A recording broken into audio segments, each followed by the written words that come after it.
কথায় কথায় সময় গেল কাজে করলি কি তোর কথায় কথায় সময় গেল কাজে করলি কি লোচন দাসের মিনতি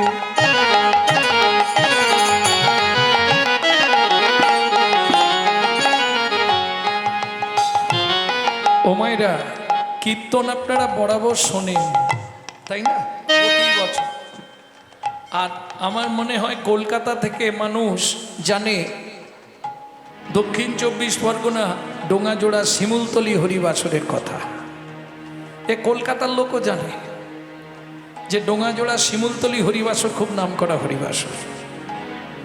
সেই জায়গায় এত বছর ধরে আপনারা কীর্তন শুনছেন, কিন্তু দুর্ভাগ্য কোনো পরিবর্তন হয়নি। যদি বলেন কেন এ কথা বললাম, যখনই কোনো কীর্তনিয়া কোনো বৈষ্ণব কবির নাম করবে তাকে একটা প্রণাম জানাতে হয়। আজকে ধরুন প্রাক চৈতন্য যুগে চৈতন্য মহাপ্রভুর আগে কবি জয়দেব, চণ্ডীদাস, বিদ্যাপতি যারা এসেছিলেন, চৈতন্য মহাপ্রভুর পরে যারা এসেছে গোবিন্দ দাস, জ্ঞান দাস, কৃষ্ণ দাস, দীনকৃষ্ণ দাস, বলরাম দাস, ঘনশ্যাম দাস, নয়নানন্দ দাস, গোকুলানন্দ দাস, বাসুদেব ঘোষ মহাশয়, নরহরি সরকার ঠাকুর মহাশয়, নরোত্তম দাস ঠাকুর মহাশয়, এরা যদি বাংলার মাটিতে না আসতো রাধা গোবিন্দের গোপন লীলা কিন্তু আমরা কেউ জানতে পারতাম না। আপনাদের প্রশ্ন হবে এদেরকে প্রণাম করে আমাদের কি লাভ? এরা ভগবানের প্রেরিত দূত, এদের বিন্দু কৃপা যদি আপনার মধ্যে সঞ্চারিত হয় তবেই আপনার হৃদয়ে কৃষ্ণ প্রেম ভক্তি লাভ হবেই হবে। তাহলে একটা প্রণাম তো করা যায় তাই না? না হাত যন্ত্রণা হবে? কি একটা প্রণাম করা যাবে না?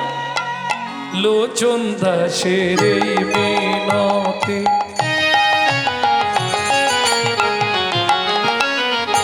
ও মন তার চরণে রাগরে মতি, লোচন দাসের মিনতি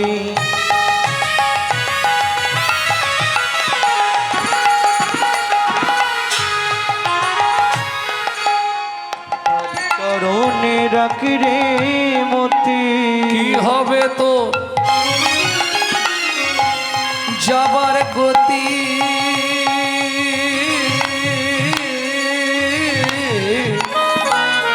ঈশ্বরকে চেনা যায় স্মরণে। আপনি কোন দেবতাকে ডাকছেন এটা আপনার স্মরণ বলে দেবে। লক্ষ্মী না কালী না শীতলা এটা আপনার স্মরণ বলে দেবে, তাই না? তাহলে ঈশ্বরকে চেনা যায় স্মরণে। আর মানুষের চরিত্র কেমন ছিল, লোকটা কেমন ছিল, এটা প্রমাণ হয়ে যাবে তার মরণে, মৃত্যু বলে দেবে। কি হবে তো যাবার গতি,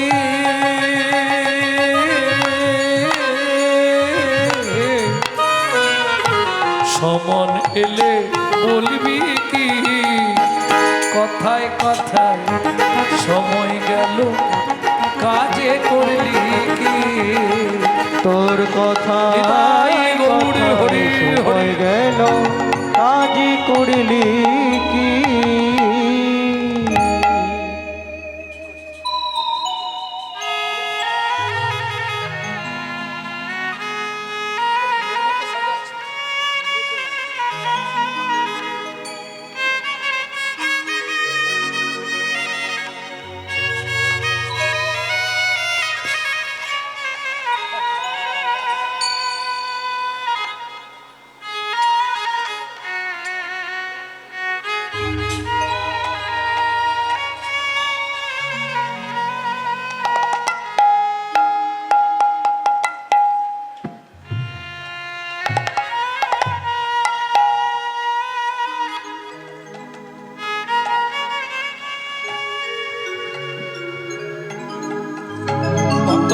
ভক্তিমতী মায়েরা লীলা মাধুর্য আস্বাদন করব। ভাগবত শ্রবণের ফলাফল।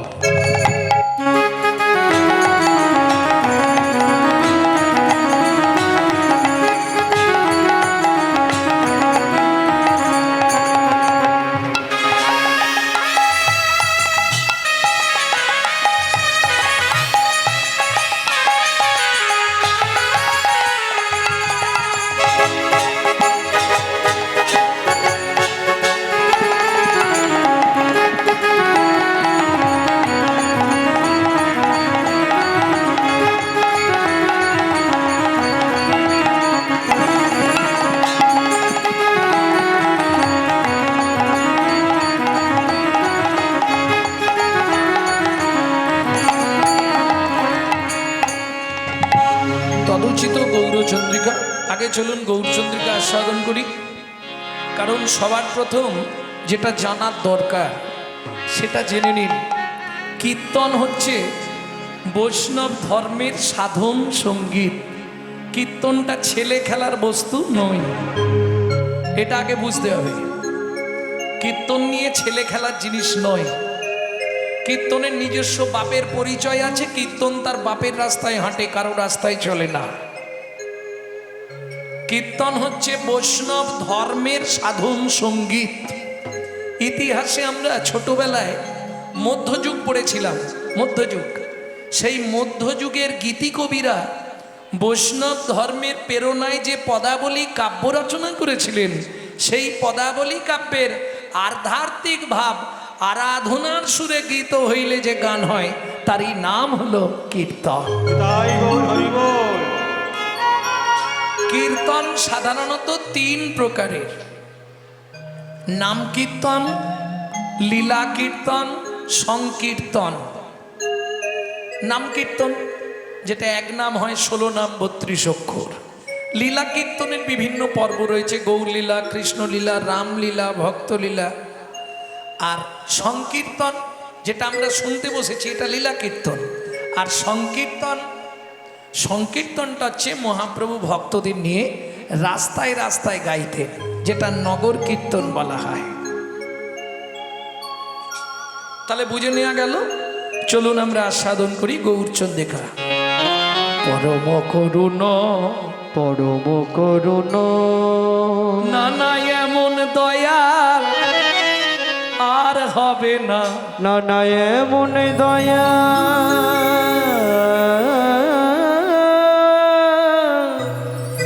আর হবে না। যে নাকি মার খেয়ে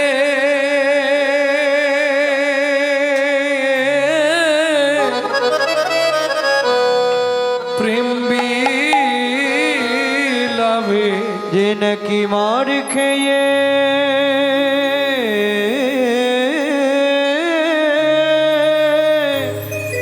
প্রেম বিলাবে। ভাই রে ভাই জীবের দুঃখে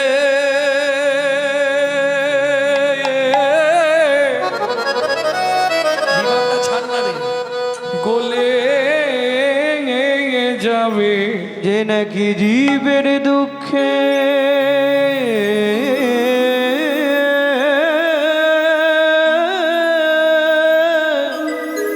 গলে যাবে।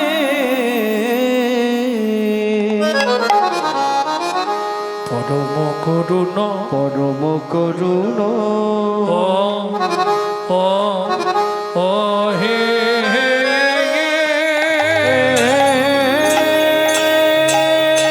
নিতাই গৌর হরি বল, হরি বল, হরি বল।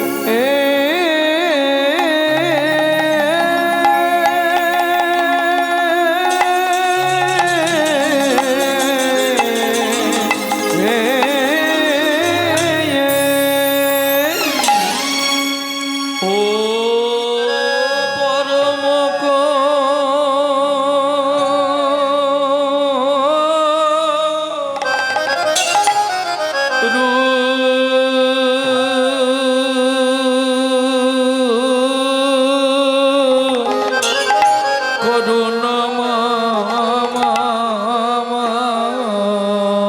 হে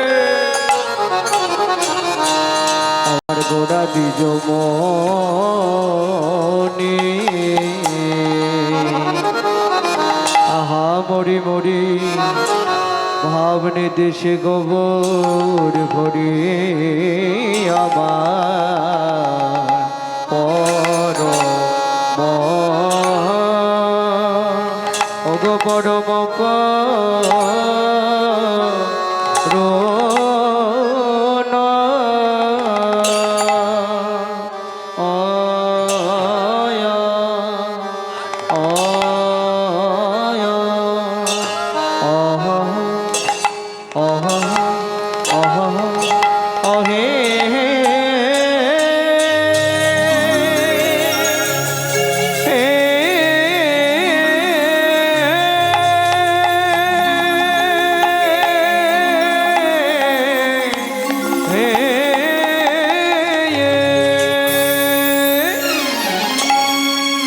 বলি প্রভুর আমার পুরা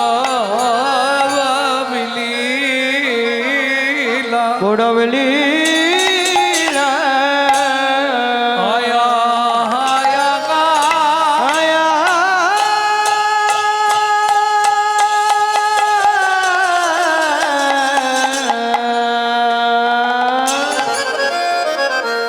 ও কি ব্রজ ভাবে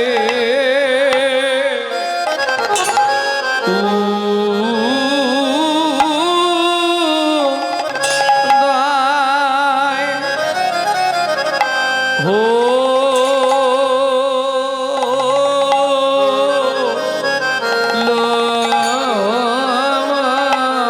রে আহা মোরি পর মাকো মরি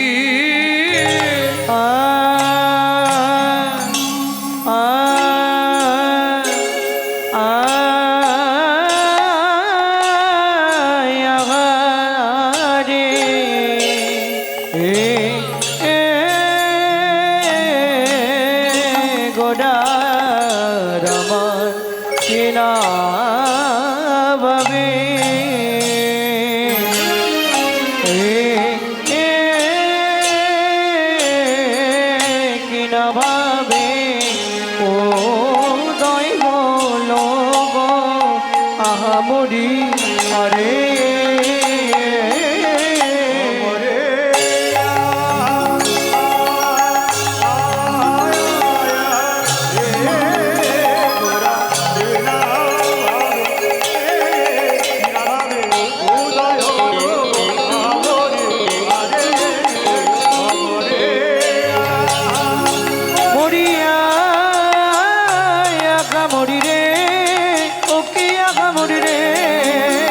পরম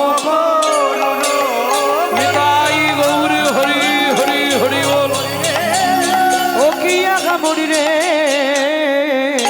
পরম করুণ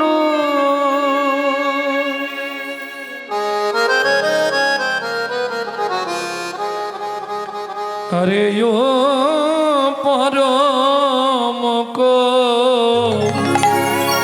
করুণ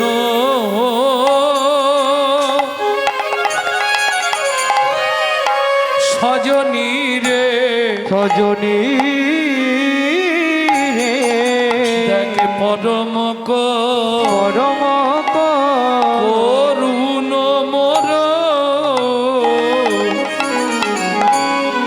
গোরা ও গো গোরা দিজ মনি আরে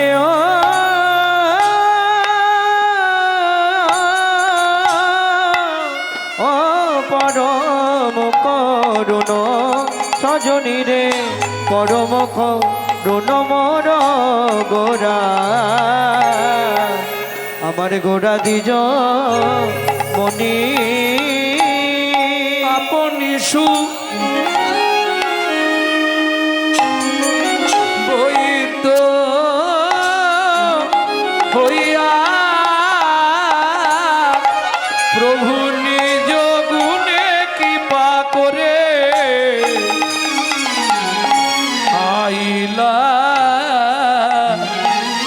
গাইলায় বনি প্রচারিতে হরিনাম প্রচারিতে হরিনাম প্রচারিতে হরিনাম প্রচারিতে হরিনাম তোমার করুণার নিদান প্রচারিতে হরিনাম আমার করুণার নিদান প্রচারিতে হরিনাম করুণার নিদান প্রচারিতে হরিনাম করুণার নিদান প্রচারিতে হরিনাম বলি এলো গোনা ধরাতে এলো গোনা ধরাতে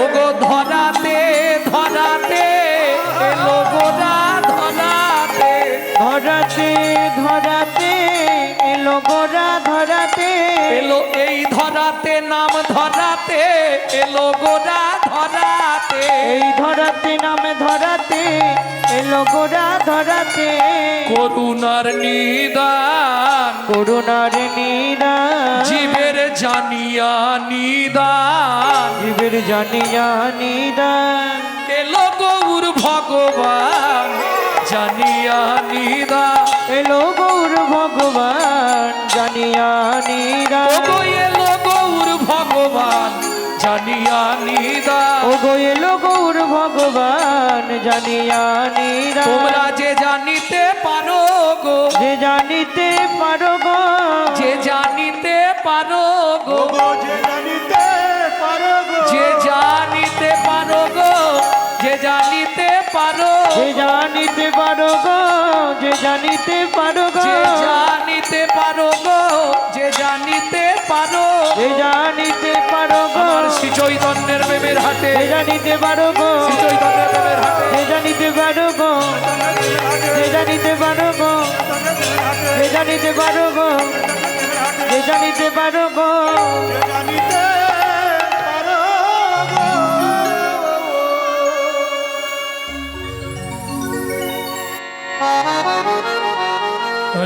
अनित्वानि शरीराणि अनित्वानि शरीराणि विभव नैव स्वात्स्वत्वं विभवनैव शाश्वत्वं नित्वं सन्निहितं मृत्युं नित्वं सन्निहितं मृतो तं कर्तव्यं धर्मो सञ्चयो কর্তব্যং ধর্ম সঞ্চয় যিনি কলিযুগ মহাবাদান্নবতার যিনি হিন্দু সনাতন ধর্মের প্রচারক যিনি বৈষ্ণব ধর্মের প্রবর্তক যিনি আপামর জনসাধারণের হৃদয়ের মধ্যমকুটমণি কীর্তন প্রারম্ভে সবাই মিলে সেই শচীনন্দন শ্রীমন মহাপ্রভুর চরণে জানাই অনন্ত কোটি প্রণাম। নমো আনন্দ লীলাময় বিগ্রহায় বিগ্রহায় হেমা ভোবরণং দিব্যচ্ছবি সুন্দর দিব্যচ্ছবি সুন্দরায় তস্मै মহাপ্রেম রস প্রদায় মহাপ্রেম রস প্রদায় চৈতন্য চন্দ্রায় নমো নমস্তে। শ্রী চৈতন্য চন্দ্রায় নমো নমস্তে। প্রথম যখন মহাপ্রভু নীলাচলে গেলেন, জয় জগন্নাথ বলতে বলতে জগন্নাথকে জড়িয়ে ধরতে গেলেন। পুরীর পাণ্ডারা তো মহাপ্রভুকে চেনে না, এক ধাক্কা দিয়ে বাইরে ফেলে দিলেন। মহাপ্রভু মাটিতে পড়ার আগে তৎকালীন যিনি জগন্নাথের সেবক, তিনি যাচ্ছিলেন জগন্নাথের সেবা করতে, তিনি কোল পেতে দিলেন। মহাপ্রভু এসে তার কোলের ওপর পড়লেন। পড়ার পর তৎক্ষণাৎ মহাপ্রভুর ওই রূপমাধুর্য দর্শন করে তিনি এই শ্লোকটি রচনা করেছিলেন। তিনি কে? তিনি হলেন সার্বভৌম ভট্টাচার্য মহাশয়। আনন্দ লীলাময়, দুঃখ, হতাশা, তাপ, জ্বালা, যন্ত্রণা, বেদনা, কষ্ট তোমার মনে যাই থাক, একবার তুমি যদি চৈতন্য মহাপ্রভুর ওই মাধুর্যমণ্ডিত রূপ দর্শন করো, তোমার মন থেকে সব জ্বালা যন্ত্রণা দূরীভূত হয়ে গিয়ে তুমি মহানন্দের উৎস জানতে পারবে। তাই গৌর হরি বল। হেমা ভো, হেম মানে সোনা, ভো বললে ভো মানে লাখবান কাঞ্চন, লাখবান কাঞ্চন মানে সোনাকে একবার পোড়ালে তার যে বর্ণ হয়, 1,00,000 সোনাকে পোড়ানোর পর তার যে বর্ণ হয়, তাকেও আমার গৌরাঙ্গের রূপমাধুর্য পরাজয় মানিয়েছে। দিব্য ছবি, এটা একটু কঠিন ভাষা। বৈষ্ণব, গৌড়ীয় বৈষ্ণব অভিধান অনুসারে দিব্য ছবি, ছবি আমরা চিনি, ছবি চিনি না, চিত্রপট, ছবি, ফটো, এগুলো চিনি। 5 বছর, 10 বছর, 20 বছর মনে থাকবে, তারপর আপনি ভুলে যাবেন যদি ছবি না দেখেন, কি? কিন্তু চৈতন্য মহাপ্রভুর ওই রূপ একবার যে গুরুতত্ত্ব জ্ঞান নয়ন দিয়ে দর্শন করতে পেরেছে, 1 জন্ম নয়, 7 জন্ম তার হৃদয় পটে দিব্য ছবি হয়ে আঁকা থাকবে। তাই গৌর হরি বল, হরি বল। সেই চৈতন্য মহাপ্রভুকে আমরা সবার প্রথম প্রণাম জানালাম। এইবার চলুন যে শ্লোকটি বললাম সেটার ব্যাখ্যা শুনব। অনিত্মানি শরীরানি। একজন ব্যক্তি বলুন, শরীর আপনার ইচ্ছায় চলে না আপনি শরীরের ইচ্ছায় চলেন? কোনটা? শরীর আপনার ইচ্ছায় চলে? মিথ্যা কথা। আপনাকে শরীরের ইচ্ছায় চলতে হবে। বর্তমান কলিযুগ। কেন? অনিত্মানি শরীরানি বিভব নৈব স্বাদ সত্বাং। সত্যতে তা দাপরে যা হবার হয়ে গেছে। বর্তমান কলি নিত্যং সন্নিহিতং মৃত্যুং। আস্তে ছোট করো। মৃত্যু তোমার পিছনে পিছনে ঘুরছে। যদি কোনো বিজ্ঞানের ছাত্রছাত্রী থাকো, কথাটা নোট করে রাখো, 24 ঘন্টায় 21,684 বার। আপে গিয়ে ডাউনে না ফিরে এলেই বলো হরি হরি বল। কে কবে মরিব তাহা কারো নাহি জানা, কারো নাকি জানা। এক বিন্দু জীবনে ব্যর্থ কাটিও না, ব্যর্থ কাটিও না। নারীকে জানিবে মা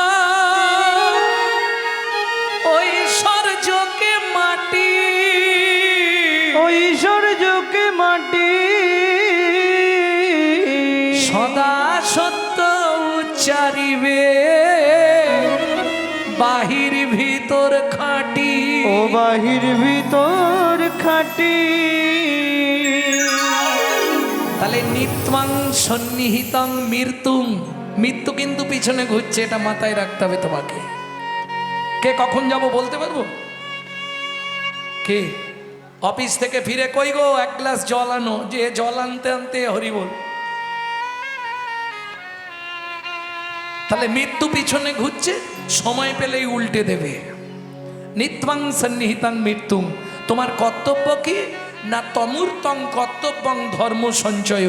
যেমন জড়জাগতিক জগতে 3টে জিনিস তোমার কাছে যদি থাকে, তোমার শেষ লাইফ পর্যন্ত, ও দাদু কথাটা শুনে নাও, 3টে জিনিস যদি তোমার কাছে একটাও থাকে, তোমার শেষ লাইফ পর্যন্ত তোমাকে কেউ না কেউ দেখবে। জড়জাগতিক জগতে কি হয়? টাকা থাকতে হবে, নালে ভরি কুড়ি সোনা থাকতে হবে, আর না হলে অনেক বিষয় সম্পত্তি থাকতে হবে।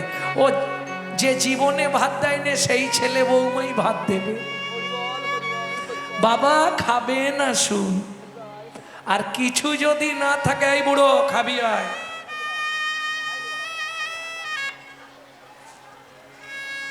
ভক্তমণ্ডলী, ভক্তিমতী মায়েরা, হ্যাঁ এটা হবেই। ঠিক তেমনি এটা জড়জাগতিক বললাম, পরমার্থিক জগতে তিন বস্তুর যদি একটাও তোমার কাছে থাকে তাহলে কোনোদিন তোমাকে কারো দ্বারস্থ হতে হবে না। ৩৩ কোটি দেবতা তোমার দুয়ারে বাঁধা থাকবে। নীলাচলে আছাড় খেয়ে পড়লেন মহাপ্রভুর চরণে সনাতন গোস্বামী। প্রভু, সেই তিন তত্ত্ব জানবার জন্য আমি তোমার কাছে এসেছি। প্রভু দয়াময়, তুমি বলো কি সেই তিন তত্ত্ব যা আমার কাছে থাকলে ৩৩ কোটি দেবতা আমার দুয়ারে বাঁধা থাকবে। মহাপ্রভু বললেন, সনাতন,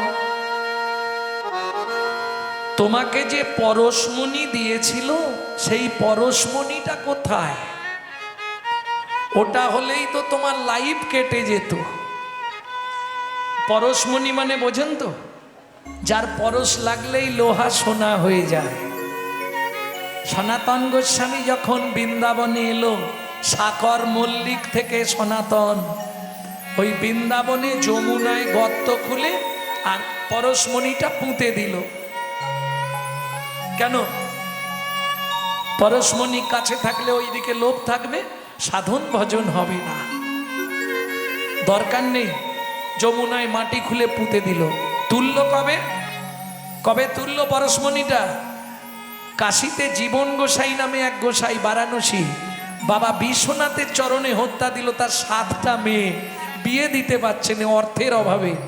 বাবা বিশ্বনাথ স্বপ্ন দিল, জীবন বাবা তুই চলে যা বৃন্দাবনে, সনাতন গোস্বামীর কাছে পরশমণি আছে, ওইটা নিয়ে এসে লোহায় ঠেকিয়ে সোনা তৈরি করে তোর মেয়েদের বিয়ে দিয়ে দে।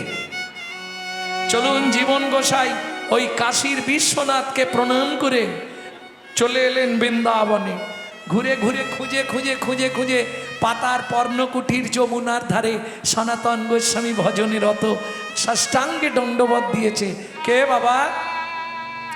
সকালবেলায় প্রণাম করে আমার সর্বনাশ করতে এলি? কে? আমায় আপনি চিনবেন না গোসাই, আমি জীবন গোস্বামী। ও বাবা, ব্রাহ্মণ বাড়ির ছেলে তুই, আমাকে প্রণাম করলি? বর্ণানাং ব্রাহ্মণ গুরু। শোন, পৃথিবীতে ভগবান দুজনকে সব থেকে বেশি ভালোবাসে, একটা হচ্ছে গোমাতা আর একটা হচ্ছে ব্রাহ্মণ। তুই আমাকে ব্রাহ্মণ হয়ে প্রণাম করলি? আমার কাশীর বিশ্বনাথ স্বপ্নাদেশ দিয়েছে আপনার কাছে নাকি পরশমণি আছে। এই রে, সে তো বালিতে পুঁতে দিয়েছি, যা তুই তুলে নে, ওইখানে আছে, যা। ও মাইরা, গঙ্গাতে ডুবিলে হয় পশ্চাতে পাবন, পশ্চাতে পাবো, কিন্তু বৈষ্ণব দর্শন করলেই দেহ পবিত্র হয়। এটা বৈষ্ণবেরই গুণ, এটা বৈষ্ণবেরই গুণ। ও ছুটে গিয়ে গর্ত খুলে পরশমণিটা তুলেছে। মনে মনে ভাবছে, আচ্ছা, কেউ যদি কাঁচ খুঁজতে খুঁজতে হিরে পেয়ে যায়, সে আর কাঁচ খুঁজবে? কে? নিশ্চয়ই সনাতন গোস্বামী এর থেকে আরো বড় কোনো পরশমণির সন্ধান পেয়ে গেছে, তাই এই পরশমণিটা যমুনার তীরে পুঁতে রেখেছে। ধুর, এটা নমুনা। ও ছুঁড়ে যমুনার জলে ফেলে দিয়েছে। আরে ও জীবন, করলি কি তোর মেয়ের বিয়ে? প্রভু সত্যি কথা বলো, যে ধনে হইয়া ধনী, তুমি মনি রেও মানো নাই মনি। তুমি যে ধনে হইয়া ধনী, পরশমণি রে মানো নাই মনি। তার কিঞ্চিত দেহ তো আমারে, আমারে, তার কিঞ্চিত দেখো তো আমারে। বলি কিঞ্চিদ আমায় দান করিও, কিঞ্চিত আমায় দান করিও। আমি আর কিছু চাইব না গো, কিঞ্চিদ আমায় দান করিও। আমি আর কিছু চাই পাইব না গো। এই, দাঁড়া দাঁড়া দাঁড়া। তুই পরশমণিটা জলে ফেলে দিলি কেন? তোর মেয়েদের বিয়ে দিবি কি করে? ওমা কাঁদছিস কেন রে? গোসাই, যা যে দিয়েছে সে তার বুঝে নেবে। আমি আর ঘরে ফিরে যাব না। আমি এই বৃন্দাবনে যমুনার তীরে আপনার চরণে এই আত্মনিবেদন করে দিলাম। নিতাই গৌর হরি বল। কি ছিল সেই তিন বস্তু সনাতন গোস্বামীর কাছে, যার জন্যে জীবন গোসাই পরশমণিটাও জলে ফেলে দিয়ে সনাতন প্রভুর চরণে আশ্রয় নিলেন? কি সেই তিন বস্তু যেটা থাকলে কোনোদিন আপনার ভক্তি জগতে অভাব হবে না? কি তিনটে বস্তু জানা আছে? মহাপ্রভু নীলাচলে সনাতন গোস্বামীকে বলে দিলেন, সনাতন এই তিন বস্তু নিজের কাছে রাখো। কি? ভক্ত পদ রজ, ভক্ত পদ রজ, ভক্ত পদ ধৌত জল, ভক্ত পদ ধৌত জল, ভক্তের ভুক্ত অবশেষ, ভক্তের ভুক্ত অবশেষ, তিন সাধনার বল। ওগো তিন সাধনার বল। তাহলে কিং কর্তব্য বিমূঢ় আসতে তমূর্তং কর্তব্যং ধর্ম সঞ্চয়। ওমা পুরুষরা সঞ্চয় করে কি? টাকা, তাই না? ব্যাংকে যায় টাকা রাখতে। মায়েরা সঞ্চয় করে কি? চাল। মেপে নিয়ে 3 মুঠো তুলে রাখে। কি গো রাখনি? সত্যি করে বলো, চাল মেপে তুলে রাখনি 3 মুঠো? রাখো তো। চাল সঞ্চয়, তন্ডুল সঞ্চয়। পুরুষ করে অর্থ সঞ্চয়। আচ্ছা, ধর্মটা যদি চাল বা টাকার মতো হতো, জমাতে সুবিধে হতো না? খুব সুবিধা হতো। কি জমাতে আমাদের সুবিধা হতো না? ধর্মটা যদি চাল বা টাকার মতো হতো, এই ধর্মতত্ত্বটা বোঝাবার জন্য ভগবান 125 বছরের মধ্যে 13 বছর বিনা পয়সায় অর্জুনের রথে ড্রাইভারি করলেন। কীর্তন তো অনেক শুনলেন। একজন ব্যক্তি বলুন তো, ভগবান কোথায় কতদিন ছিলেন? ব্যাস,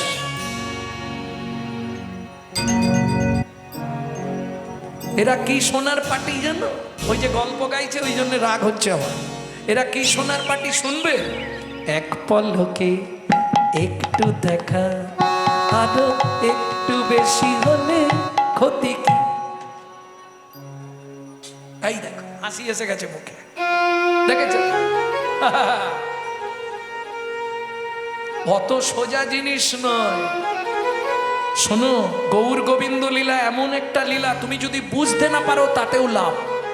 ওমা বুঝতে পারবো না তাতেও লাভ। হ্যাঁ, বুঝে বা না বুঝে কে হো, শুনিতে শুনিতে সে হো, তার হয় চৈতন্য উদয়। এ আমার বাপের লেখা নয়, কৃষ্ণদাসের লেখা, কবিরাজ গোস্বামী ঠাকুর মহাশয়। ঠিক, তুমি যদি বুঝতে না পারো তাতেও শুনে যাও, তোমার ভেতর চৈতন্য সত্তা জাগরিত হবে। আর যেদিনই চৈতন্য সত্তা তোমার মধ্যে জেগে যাবে, তুমি তোমার আসল চরিত্রটা জেনে যাবে, আমি কি করতে পৃথিবীতে এসেছি। যেদিন এটা জানতে পেরে যাবে, সেদিনই তোমার জায়গা হয়ে গেল, আর চিন্তা নেই। আর যতদিন না জানতে পারবে, ততদিন কি হবে জানো?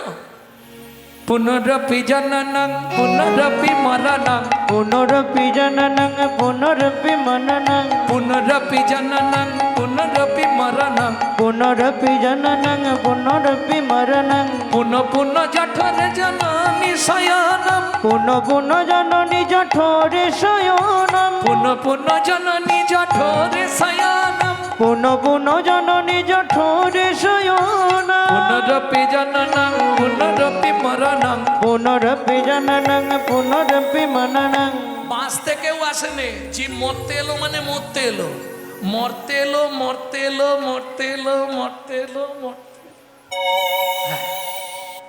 এই কৃষ্ণ কত বছর লীলা করেছিল বলো যমুনার মা, বলো।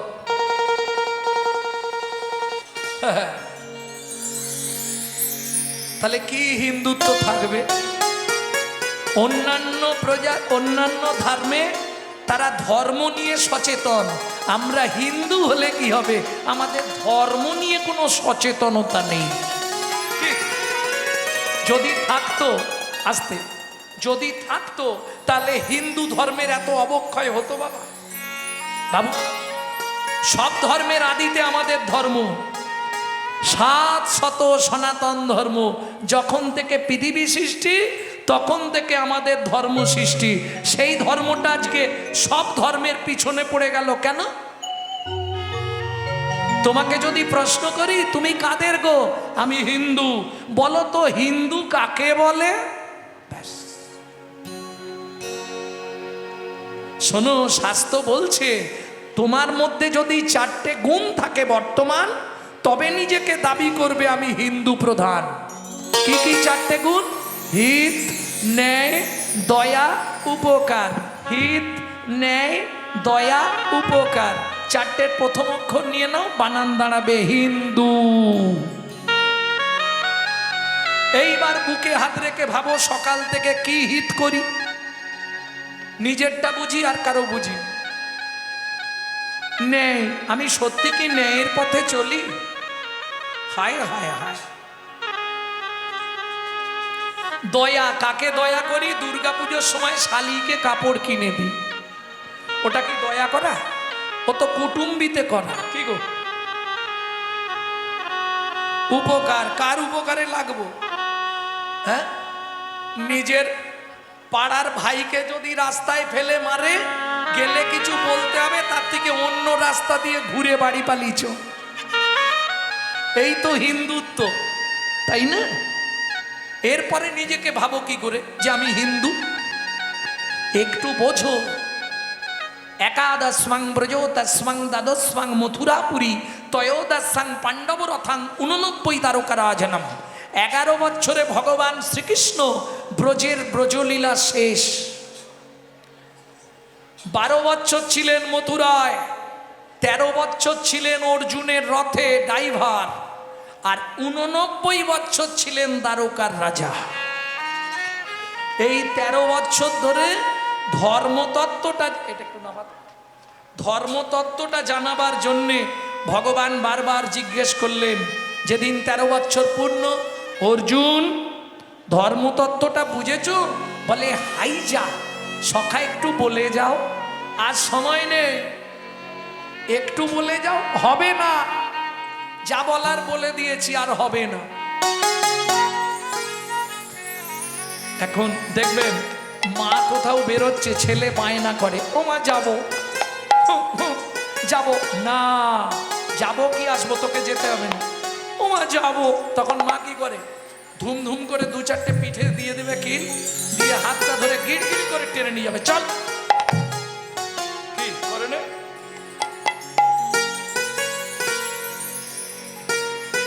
এখন বারবার অর্জুন বলছে সখা বলে যাও, ভগবান বলছে হবে না। সখা বলে যাও, হবে না। এসে গেছে। ও সখা, আরে বলে যাও। ও তো শুনবে না, ও এক মনে চলে যাচ্ছে। কি করবে? অর্জুনও ছাড়বে না।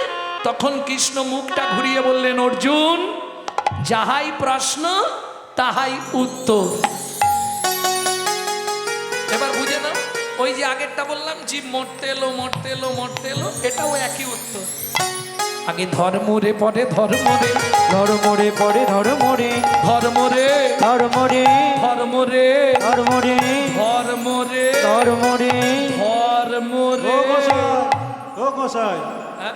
মরে যে ধরা যায়? এই ওটা হচ্ছে মরয়েকার মোরে, মানে বলো হরি হরি বল। হ্যাঁ। আর আমি যেটা বলছি ময়কার রয়েকার মোরে, মানে আমাকে। ও আগে ধর্ম রে, পরে ধর্ম রে, ধর্ম রে পরে ধর্ম রে। যখন ধর্ম লুপ্ত দেশ বিচিত্র ছিল গুপ্ত চিরকাল। যখন ধর্ম লুপ্ত দেশ বিচিত্র ছিল গুপ্ত চিরকাল। ধর্ম লুপ্ত দেশ বিচিত্র ছিল গুপ্ত চিরকাল। যখন ধর্ম লুপ্ত দেশ বিচিত্র ছিল গুপ্ত চিরকাল। নদিয়ায় এসে গৌরব এসে প্রচারিল শচির দুলা। নদিয়ায় এসে গৌরব এসে প্রচারিল শচির দুলা। নামের পরার ধর্ম নাই হরি রে, নামের পড়ার ধর্ম নাই রে। যত দান যজ্ঞ করো ভাই রে, নামের পরার ধর্ম নাই যত রে। দান যজ্ঞ করো ভাই রে নামের করার ধর্ম নাই যত রে পূজা পার্বণ করো ভাই রে নামের করার ধর্ম নাই যত রে। পূজা পার্বণ করো ভাই রে